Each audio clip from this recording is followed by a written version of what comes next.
Shalom saudara-saudara yang dikasihi Tuhan, jumpa kembali dengan saya melalui channel ini. Bersama-sama kita akan dengarkan kesaksian dari seorang Bapak Muslim asal Bugis Makassar, yang mana beliau adalah seorang Islam garis keras, bahkan radikal. Dia pernah membakar gereja. Ini sesuatu yang sangat luar biasa. Dia boleh diubahkan oleh Tuhan, akhirnya menjadi percaya kepada Yesus Kristus. Dia terima Yesus sebagai Tuhan dan Juru Selamat. Saat ini, saudara-saudara, menjadi seorang pengikut Kristus yang setia dalam Tuhan, dan tentunya semua karena anugerah Tuhan, semua karena kebaikan Tuhan. Tuhan menghendaki supaya beliau ini diselamatkan oleh Tuhan, memilih untuk diselamatkan. Karena kita imani, kita percaya bahwa hanya Yesus saja satu-satunya Tuhan dan Juru Selamat. Di luar Yesus tidak ada keselamatan. Karena itu kita bersyukur kepada Tuhan bahwa satu jiwa yang datang kepada Tuhan diselamatkan oleh Tuhan.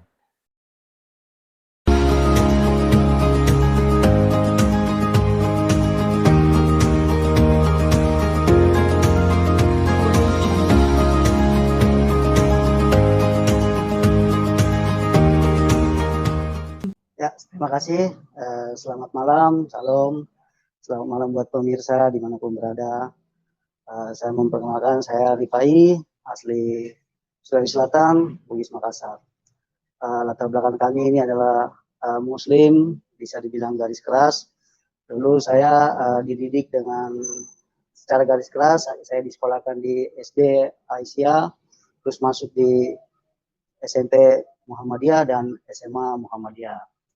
Nah, setelah itu perjalanan hidup saya selama remaja sampai sebelum saya menerima Kristus, saya adalah salah satu ormas RGC. Kalau kita di Sulawesi itu namanya Gerakan Teguh Gerak Cepat.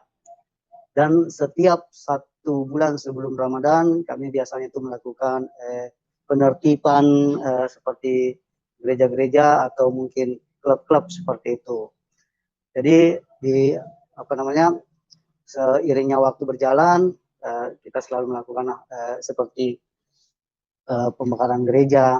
Dari disitulah saya berpikir, kenapa dari pihak semua non-Muslim yang ada di Sulawesi khususnya, itu tidak ada sejenis perlawanan atau sejenis untuk melapor ke polisi dengan kejadian-kejadian yang sudah ada. Seketika saya waktu ikut gerakan lagi berikutnya, tapi saya nggak turun langsung, cuma memantau teman-teman yang ada di lapangan. Setelah beres, saya menghampiri salah satu gembala sidang, itu ada di salah satu di Kota Makassar, dan saya bertanya kepada beliau, Bapak kenapa tidak melakukan pelaporan ke polisi, atau karena ini adalah salah satu, menurut saya ini adalah satu kegerakan anarkis atau kriminalisasi. Tapi Bapak Pendeta yang mengatakan kita tetap berdoa buat mereka supaya mereka tetap diberkati Tuhan. Di situ saya berpikir, sejenak saya diam dan berpikir kenapa dia berdoa supaya kami ini diberkati Tuhan. Dan saya bertanya, Bapak kenapa melakukan doa seperti itu? Bapak tidak melakukan doa biar mereka dibalas dengan Tuhan dengan lebih daripada yang mereka lakukan. Cuma dia mengatakan kami tidak bisa melakukan seperti itu karena kami ini adalah mengasihi setiap manusia. Jadi di kejadian itu saya meninggalkan dan berpikir, oke, secara orang Kristen seperti itu gaya hidupnya, gaya doanya. Terus dan memang saya dibina sama orang tua itu secara garis keras, dan dari situ saya melakukan hal-hal yang radikalisme. Dan seiring waktu berjalan, saya itu sempat diutus sama orang tua ke Jakarta, khususnya di Tangerang, untuk berkenalan dengan saya punya paman yang sudah Kristen, dan misi saya itu bagaimana caranya dia itu kembali ke Muslim kembali. Tapi seiring waktu Tuhan tidak menghendaki seperti itu. Saya cuma tetap melakukan apa yang diinstruksikan dengan orang tua untuk taat, beribadah segala macam. Tapi saya selalu berpikir, kenapa orang Kristen ini selalu mengatakan kita diberkati. Singkat cerita, saya ini melihat bahwa Yesus itu apa sih kelebihannya, apa sih kedahsyatannya sampai mereka orang Kristen selalu mengatakan diberkati. Sedangkan saya melihat di gereja yang ada di kota di Sulawesi Selatan khususnya, saya pernah lihat ada salib dan ada gambar Tuhan Yesus yang tergantung. Di situ saya berpikir kedahsyatan apa yang membuat Tuhan ini sampai mereka tetap melakukan dengan iman. Tidak mau istilahnya kayak kita di agama seberang kemarin, Tuhan kita tidak ada simbol-simbol untuk penyalipan, disalibkan, penyiksaan, tidak ada. Tapi orang Kristen tetap berteguh dengan iman. Dan saya tuh suatu hari, karena saya saya merasa orang Sulawesi ahli di laut. Dan saya bercerita sama teman-teman, saya ke kapal dan saya menguji Tuhan ya, menguji Tuhan bahwa kita ini membandingkan antara Yesus dengan Tuhan yang kemarin. Dan saya bilang sama teman-teman, kalian harus teguh dengan agama kita karena Tuhan kita adalah luar biasa, tidak seperti Tuhan orang Kristen. Cuma kalau istilahnya kalau kita orang Bugis itu kan kalau berlaut, berlayar, kita tidak boleh mengatakan hal-hal yang pantang.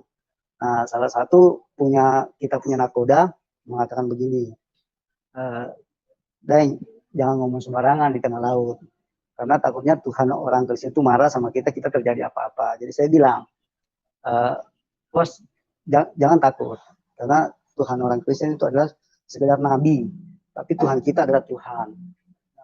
Dan saya timbul kepikiran seperti ini.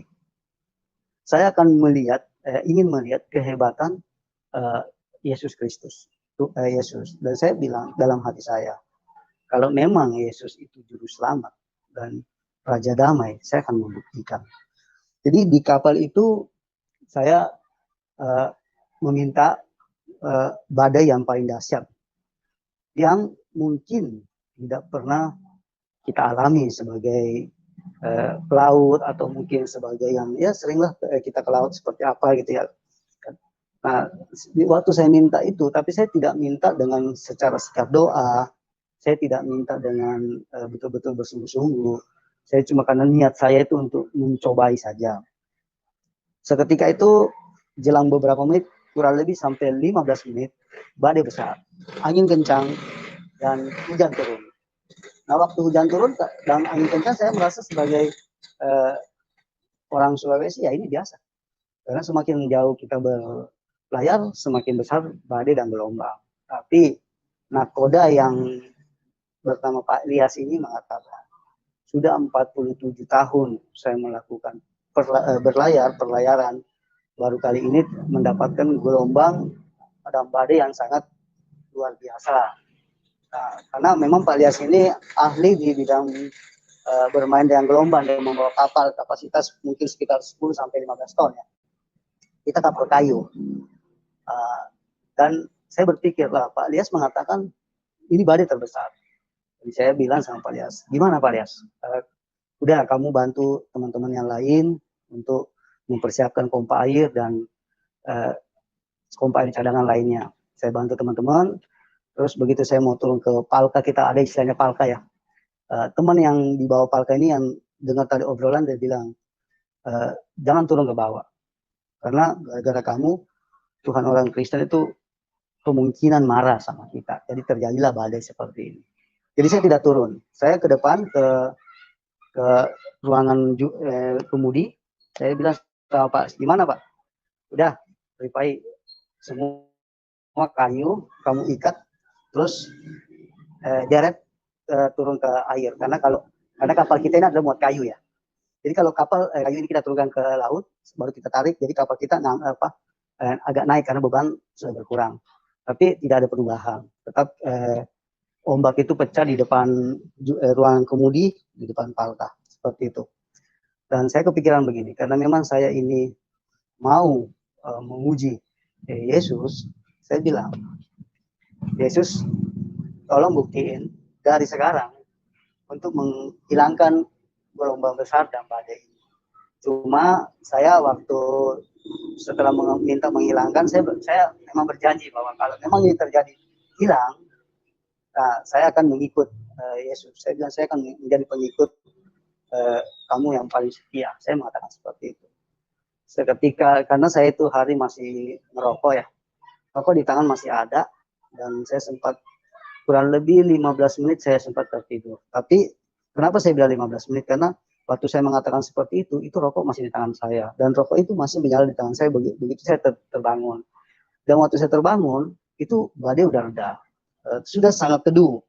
Dan saya turun ke ruangan kemudi, dan saya lihat di buritan, memang di belakang udah teduh, sudah aman, saya ke depan.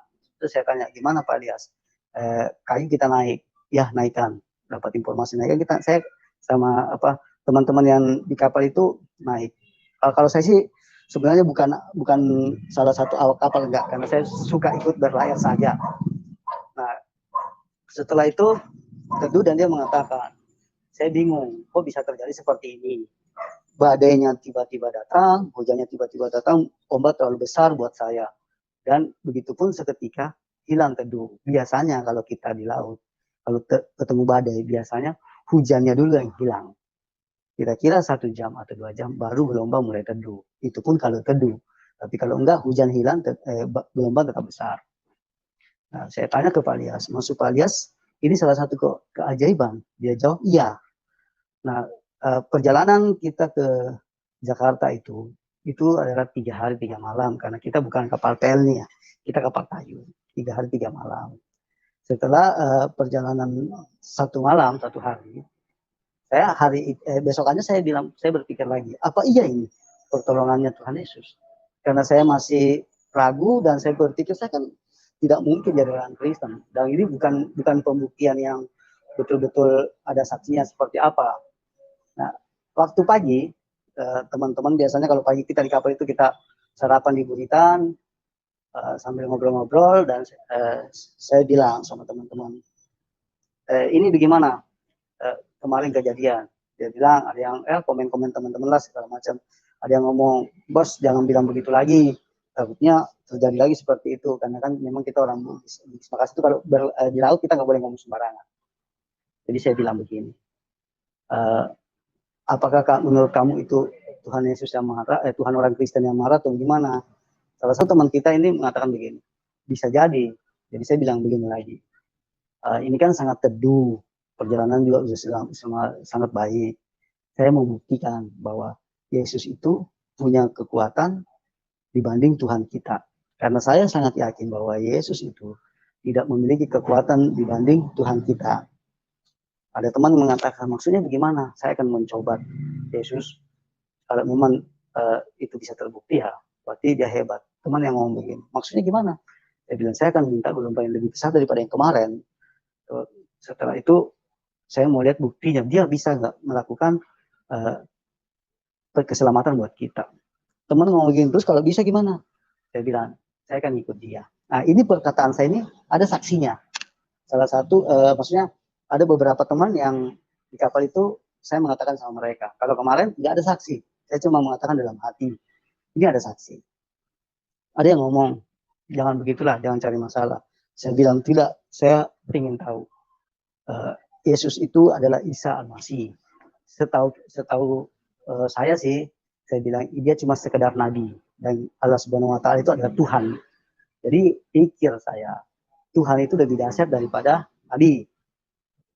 Terus singkat cerita, saya ke palka atas, ke dek atas, dan saya bilang seperti itu, Yesus, coba buktiin kuasa kamu nih hari ini, jam sekarang, untuk membuktikan apakah kamu berkuasa atau tidak dibanding Tuhan saya.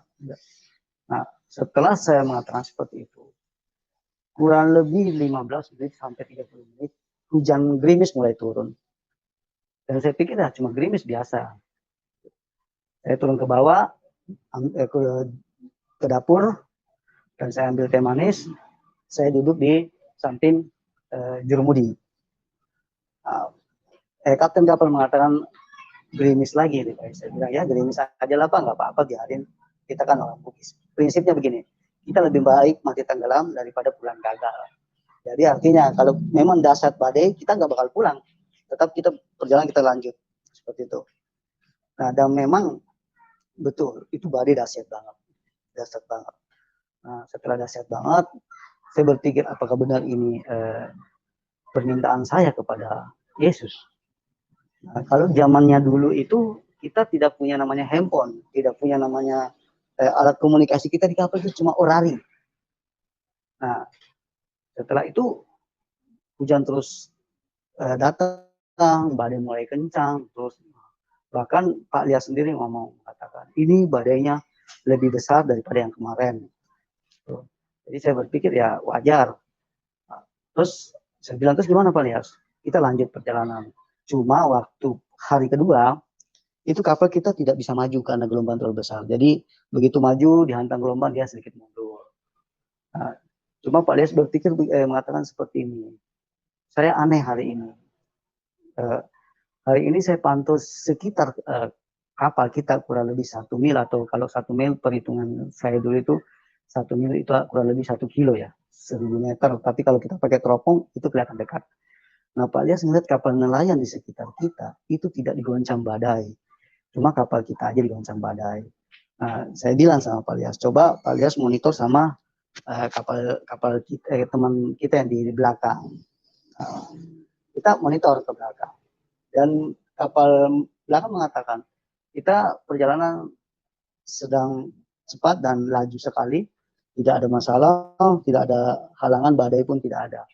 Nah, di situ sedikit Pak, sebenarnya yang bingung bukan saya, Pak Lias, karena saya berpikir ya kalau memang terjadi tenggelam bagaimana kan, karena saya masih bujangan ya, mati ya sudah, pikir saya begitu.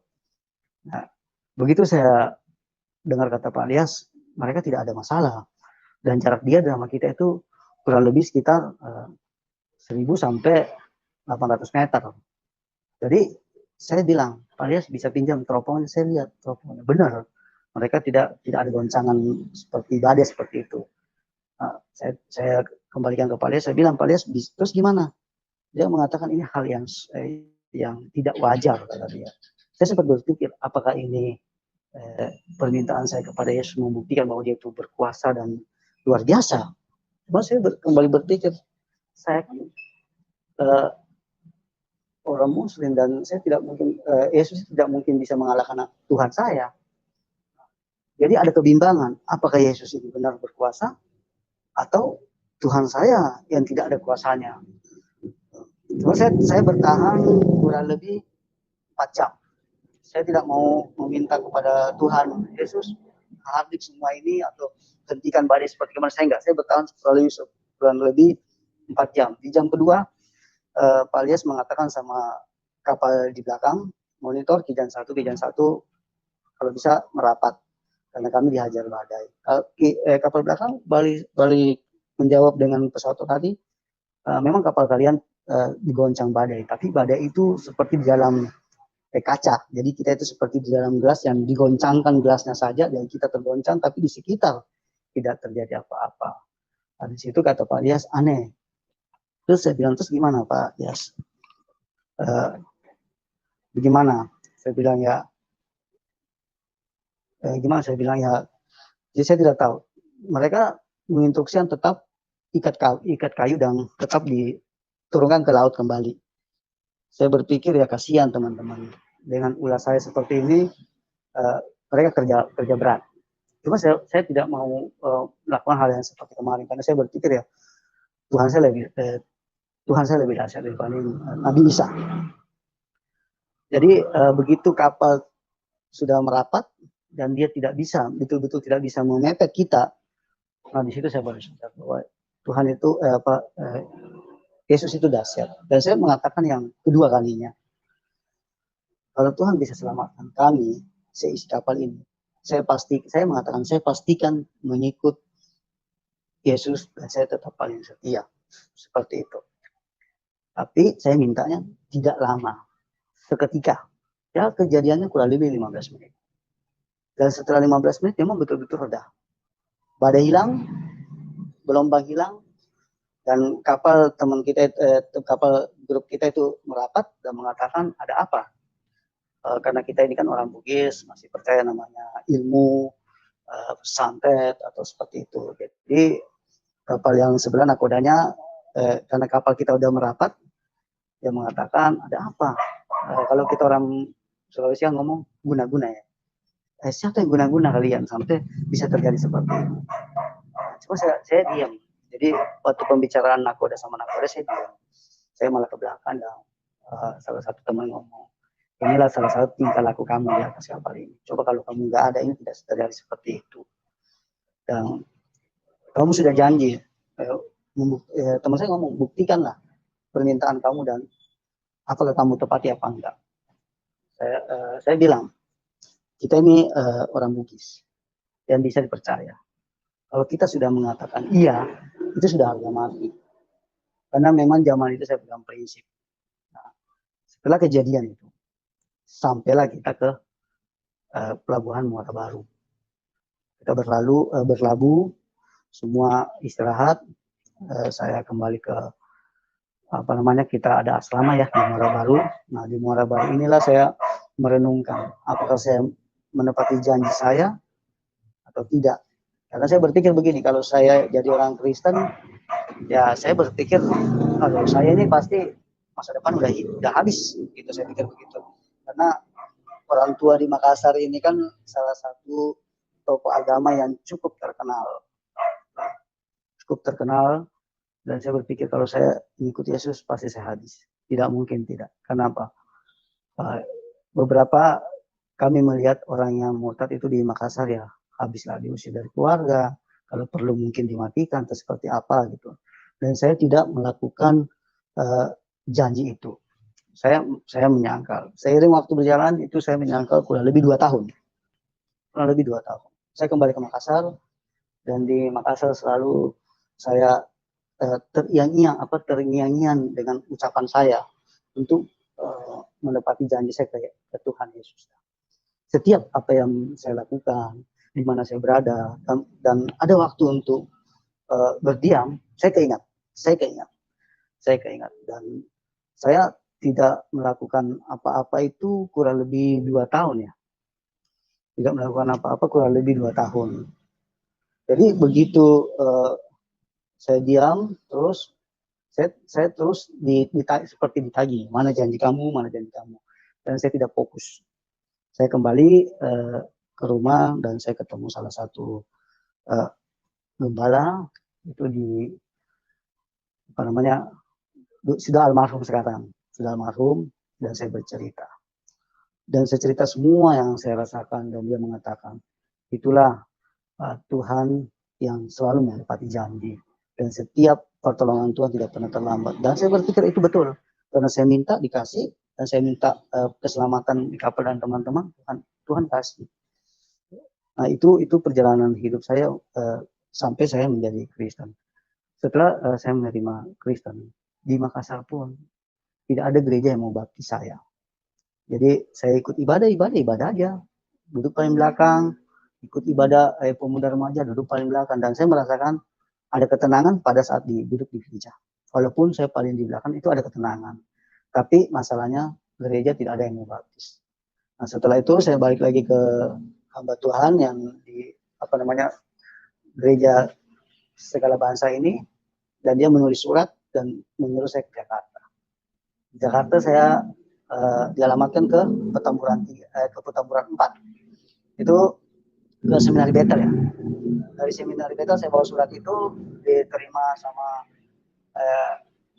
dulunya Om Ho ya.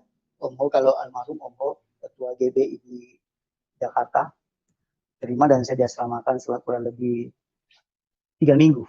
Diasramakan, tapi saya di situ 3 minggu saya pergi. Dan saya tidak nyaman karena di situ saya merasa saya bukan orang Kristen, dan saya pergi dan saya meninggalkan asrama. Dan saya berjanji memang untuk melakukan apa yang saya sudah janji. Nah sampai di satu tempat di Tarang, disitulah saya mulai bisa mengatakan saya terima Tuhan Yesus. Karena saya pikir saya jauh dari keluarga, jauh dari siapa-siapa, dan tidak ada yang mengetahui. Setelah saya jadi resmi dibaptis, Jadi terima Tuhan Yesus sebagai juru selamat saya berjalan dengan baik dan saya merasakan damai sukacita luar biasa.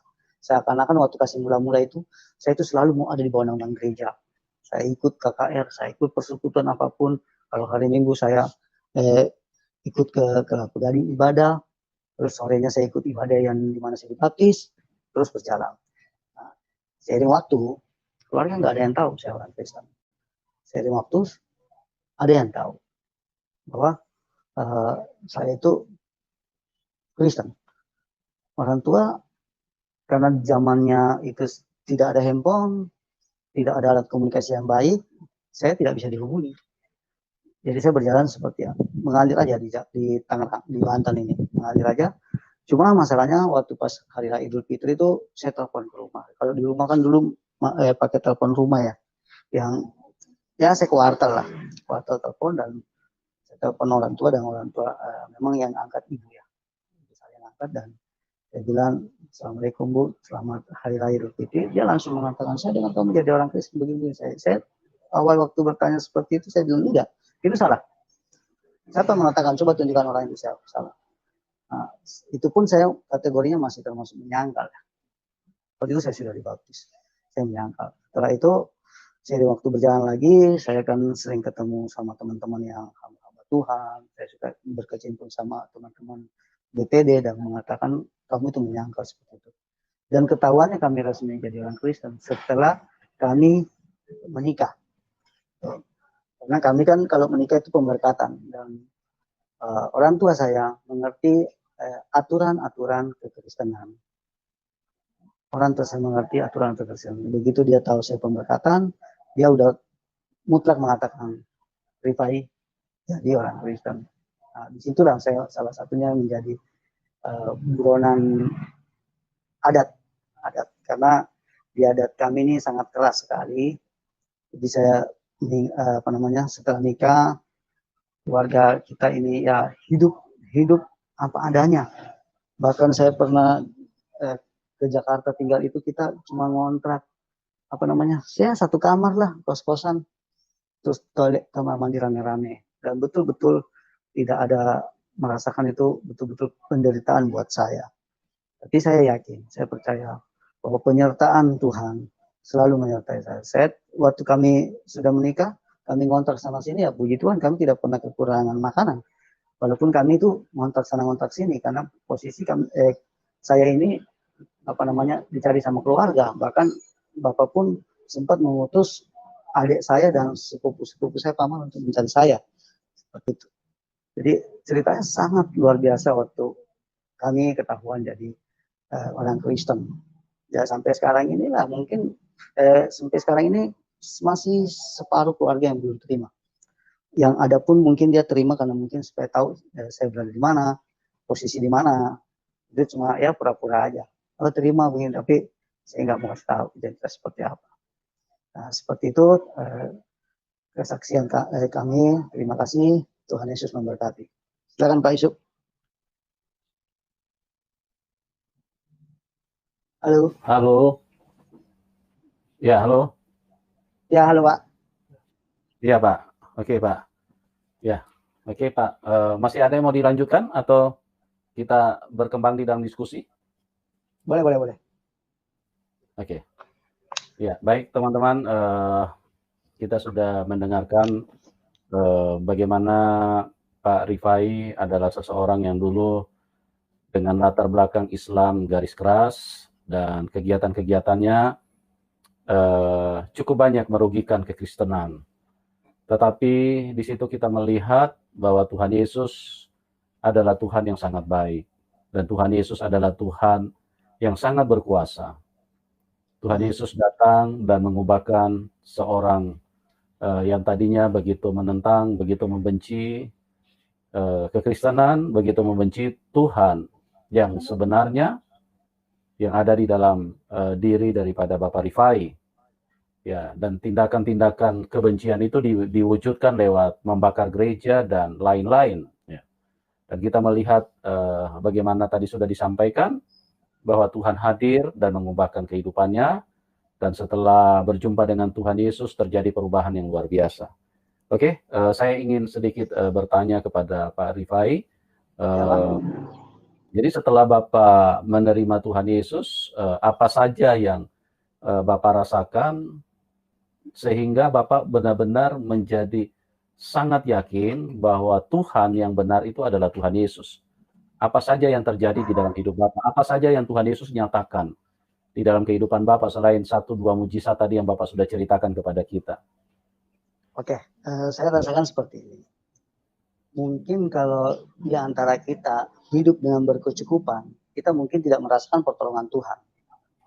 Tapi setelah saya di Kristen, terima Yesus, saya itu tidak mendapatkan kenyamanan dan kesejahteraan. Tapi saya berusaha untuk mencoba bahwa saya tuh percaya sama Tuhan, dan saya meyakinkan bahwa Tuhan itu selalu menolong saya pada waktunya.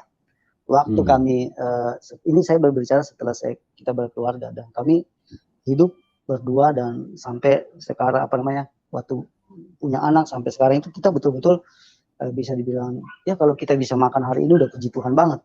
Dan ada beberapa teman-teman saya yang di Tanjung Priuk yang tahu saya Kristen, tapi karena semua sekedar teman, dia selalu mengatakan begini, bos, kamu ini terlalu kalau kita orang Makassar dongo ya, kamu ini terlalu bodoh banget untuk melakukan tindakan hal seperti ini. Kenapa? Lihat kehidupan kamu sekarang tidak ada apa-apanya, bahkan sangat susah. Rumah ngontrak, sedikit saja, tidak ada namanya teras atau seperti itu, tidak ada. Betul, kami kita merasakan itu susah sekali. Tapi dan di dalam kesusahan saya ini, saya merasakan pemeliharaan Tuhan. Kenapa saya mengatakan seperti itu? Kenapa? Setiap apa yang kami butuhkan itu Tuhan cukupkan pada waktunya. Salah satu kalau kami diusir dari kontrakan karena kami belum pernah ngontrak di Jakarta, kami dibilangin, Pak, rumah ini mau direnovasi, jadi semua yang ngontrak di sini akan pindah. Karena kita pindah, dan saya sempat juga bekerja, dan di tempat saya bekerja saya ketahui berarti ini orang tadinya Muslim jadi Kristen, tiba-tiba cari alasan untuk gimana cara diberhentikan. Dan saya berpikir, waduh, kok susah banget nih hidup dengan agama yang Kristen. Bahkan kita bilang famili ya. Saya di Jakarta itu famili cukup lumayan banyak. Dan mereka tahu saya pindah agama, tapi mereka nggak berani dengan saya karena kalau kita ada itu istilahnya siapa yang lebih tinggi kastanya, dia nggak berani. Jadi mereka tahu siapa saya. Dia cuma bilang, kamu terlalu bodoh untuk melakukan hal tindakan seperti ini. Bapak kamu di Makassar sekarang cukup berada, bisa hidup enak, tapi kamu mau menderita seperti ini.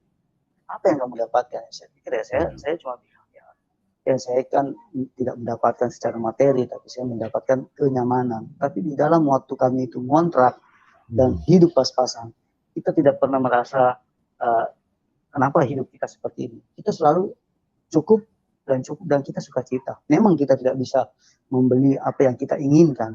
Memang saya tidak bisa membeli pergi kemana yang saya inginkan, tapi Tuhan mencukupkan seperti itu, Pak. Dan ya puji Tuhan sampai hari ini. Ya, jadi genap firman Tuhan ya, bahwa aku lebih suka bermegah di dalam kelemahan, karena di saat aku lemah di situ aku kuat ya, karena Tuhan Yesus adalah pribadi yang setia menyatakan kuasanya di dalam hidup Pak Rifai ya. Iya. Dan satu lagi Pak, setelah perjalanan waktu kami ini pindahlah dari Jakarta ke Banten ya. Kami sudah punya 2 anak. Anak saya itu masih kecil-kecil, ya SD, dua-duanya masih SD. 1 TK dan 1 SD. Disitulah juga saya merasakan pertolongan Tuhan. Kalau kenapa saya bilang ini pertolongan Tuhan? Karena kami di Tangerang ini nekat. Saya nekat untuk mengambil namanya kredit rumah. Dan kredit rumah itu berjalan kurang lebih 3-5 tahun. Nah di tahun ke-6 itu saya mendapat masalah ekonomi. Tidak bisa bayar angsuran rumah selama 2 tahun. Tidak bisa membayar angsuran selama 2 tahun. Dan saya juga tidak bisa membayar SPP selama kurang lebih 2 tahun juga. Tapi terjadi mujizat seperti ini. Selama saya tidak bekerja, saya itu cuma ojek aja. Itu pun ojek langganannya cuma 2 orang, 2 orang. Itu antar sekolah dan jemput sekolah. itu dua dua orang ya, satu Pak Budi dan satu namanya Muafid, tetangga kami di komplek. Mereka sebenarnya memberikan anaknya kami antar jemput karena dia merasa kasihan aja sama saya. Begitupun Pak Apin seperti itu. Tapi penghasilan saya itu satu anak antar jemput saya dikasih cuma 200.000 karena dua anak itu dapat 400.000 sebulan. Dan saya punya angsuran rumah itu 699, kalau 700.000. Nah 2 tahun ini itu betul-betul saya merasakan kasih Tuhan. Kenapa? Kita selama tidak pernah bayar angsuran, tidak pernah bayar SPP, anak saya tetap sekolah di mana dia sekolah. Itu saya juga memang sih tiap bulan saya dapat teguran dari Bank BTN. Rumah kami itu ditempel rumah ini dalam pengawasan bank. Itu setiap bulan ditempel dan setiap ditempel saya sobek. Yang penting saya berpikir begini, kalau memang ini rumah dia sudah, berarti Tuhan memberikan rumah ini kurang lebih 5 tahun saja saya menikmati. Dan saya yakin pasti ada jalan keluarnya. Cuma namanya kita selama berkarya, saya sempat berpikir begini, kalau memang kita hidup dengan kondisi ini dan mati kaparan tidak jadi masalah. Yang penting kita tetap kuat di dalam iman kita. Karena sempat saya ketemu teman di salah satu, dia karena kebetulan dia ikut acara Muktamar Muhammadiyah di Pamulang, dan dia itu salah satu sahabat saya dulu di Makassar. Dia bilang begini, Deng, mendingan balik seperti dulu daripada kau hidup menderita seperti ini. Saya berpikir kalau saya balik, memang betul, akan sempat istri saya dibilang sama saya punya bapak, dia bilang kalau kamu masuk Islam, saya akan berikan apa yang kamu minta. Dan saya sempat berpikir begini, ya lu masuk Islam aja, kan kita di Jakarta, dia di Makassar, nanti di Jakarta kita gereja, cuma kata hati saya itu nolak. Saya mengucapkan di mulut, tapi hati saya menolak. Tapi selama 2 tahun, puji Tuhan, kalau untuk makan selalu tercukupi, untuk minum selalu tercukupi. Yang jadi masalah, kita cuma kadang-kadang listrik doang diputus. Ya, kita listrik diputus ya, mungkin 1, 2, 3 hari ya. Dari orang PLN datang lihat, saya pasrah. Dari pihak Bank BTN juga mengatakan, Pak, ini bagaimana? Rumah udah berjalan 1 tahun lebih, tidak dibayar angsuran. Ini rumah harus dilelang. Saya bilang, silakan Pak dilelang. Kalau memang cara dilelang ini saya bisa melunasi utang sama pihak instansi bank, ya silakan dilelang. Dan saya mengatakan silakan dilelang. Tapi puji Tuhan, rumah saya yang tinggal sekarang itu tidak pernah dilelang. Padahal saya 2 tahun lebih tidak membayar angsuran. Begitu di jalan masuk di tahun ketiga, teman telepon, bro kerja apa? Saya bilang tidak, ini ada kerjaan. Begitu saya deal kerja di perusahaan yang baru ini, saya langsung ke Bank BTN untuk melapor bagaimana caranya untuk mengatasi utang. Dan salah satu karyawan Bank BTN itu, ya saya rasa itu dikasih hikmat sama Tuhan, sama Roh Kudus. Kan dia bilang begini, Bapak ini sudah 2 tahun tidak pernah bayar angsuran, dan rumah Bapak seharusnya di bulan ke-7 itu udah wajib naik lelang. Saya bilang kan saya sudah tanda tangan di atas materai bahwa rumah saya harus siap dilelang dan kami siap pindah. Tapi kan dari pihak bank tidak melakukan itu. Dia mengatakan seperti itu, Bapak mau saya bantu untuk memutihkan semua utang Bapak ini. Saya bilang pasti saya mau. Dia bikin surat pernyataan, terus saya dibilang Bapak siapkan materai. Karena memang waktu saya itu selalu menyiapkan materai, di mana saya pergi terus selalu siap materai. Jadi saya ada materai di situ, dia minta 3 materai karena tanda tangan saya, kepala cabang dan kepala KPR ya. Saya tanda tangan. Puji Tuhan, utang terbereskan. Dan sampai hari ini tetap kita tinggal di rumah itu dan tetap kita melaksanakan tugas. Itulah salah satu yang saya dapatkan dalam perjalanan hidup saya setelah Kristen. Memang betul, saya tidak hidup tidak berlebihan, tidak seperti keluarga yang di kampung hidupnya berlebihan, tapi saya selalu cukup dalam apa yang kami butuhkan. Itu aja Pak. Iya. Baik, Pak Rifai pernah nggak terbesit di dalam hati untuk ingin di dalam tekanan-tekanan, kondisi-kondisi tertentu, mungkin ditawarkan orang tua untuk balik ke agama sebelumnya? Kira-kira pernah nggak Bapak ada keinginan untuk balik Kalau misalnya ada, berapa persen? Atau mungkin seperti apa pada saat ditawarkan seperti itu? Apa yang Bapak rasakan saat ada ajakan orang untuk kembali ke agama sebelumnya? Kalau untuk diajak balik ke agama sebelumnya itu sering banget, Pak. Sering banget. Bahkan sekarang ini di tahun ini lagi, ya kalau dibilang mereka di kampung itu lagi pesta. Kenapa saya bilang lagi pesta ya? Karena mereka dapat usulan dari pemerintah untuk bikin salah satu rel kereta api di sana, dan salah satu kami punya lahan itu kena dan harganya cukup lumayan besar. Nah, keluarga kami menjanjikan saya kasih ini semuanya, tapi kamu pulang kampung dan balik ke agama dulu. Cuma saya bilang sama istri, ya saya cerita sama istri, keluarga ngomong begini-begini, terus saya bilang enggak, kita tetap aja berjalan. Kalau memang itu rezekinya kita, pasti Tuhan kasih ke kita dengan caranya Tuhan. Karena saya berpikir begini Pak, salah satu buat apa saya untuk kembali lagi ke Muslim, sedangkan saya sudah percaya sama Tuhan dan saya sudah mengalami pertolongan Tuhan dalam hidup saya. Saya tidak hilang pekerjaan selama 2 tahun, dari cuma mendapatkan penghasilan sebulan dari hasil ojek 400.000, tapi Tuhan cukupkan. Mau beli susu buat anak, ya ada orang yang kirim susu ke rumah kami dan sesuai dengan takaran umur dan merek susu yang biasa kami pakai. Jadi kalau untuk misalnya di tahun ini, kalau dari pihak keluarga telepon untuk minta balik ke agama lain, ya kalau saya rasa sih saya nggak mau. Karena kenapa? Percuma. Harta tidak menjamin saya hidup kekal. Keselamatannya tidak ada. Cuma di dunia saja. Enak, happy ya. Selebihnya udah. Dan saya berpikir Tuhan juga pasti memelihara saya dengan sesuai dengan kebutuhan, Pak. Berarti walaupun 1% tidak ada keinginan untuk balik ya? Tidak ada, dalam Pak. Tidak ada ya? Tidak ada. Bahkan begini, Pak.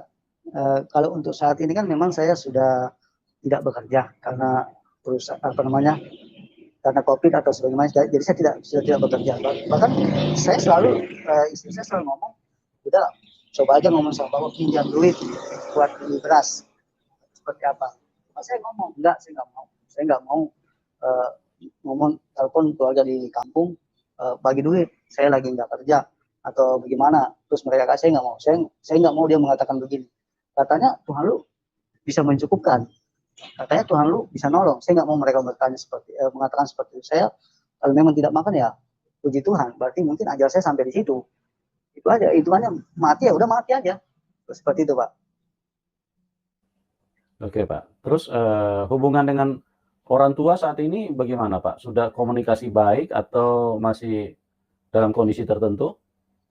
Kalau komunikasi sih sebenarnya dibilang baik, tapi dia suka cari-cari posisinya di mana, atau dia kirim saudara ke Jakarta cari saya, atau seperti itu, Pak. Jadi saya sih jujur tidak mau memberitahu identitas saya sebenarnya ada posisi di mana. Mereka sih karena dia secara kekerasan dia tidak bisa lagi untuk mengajak saya balik.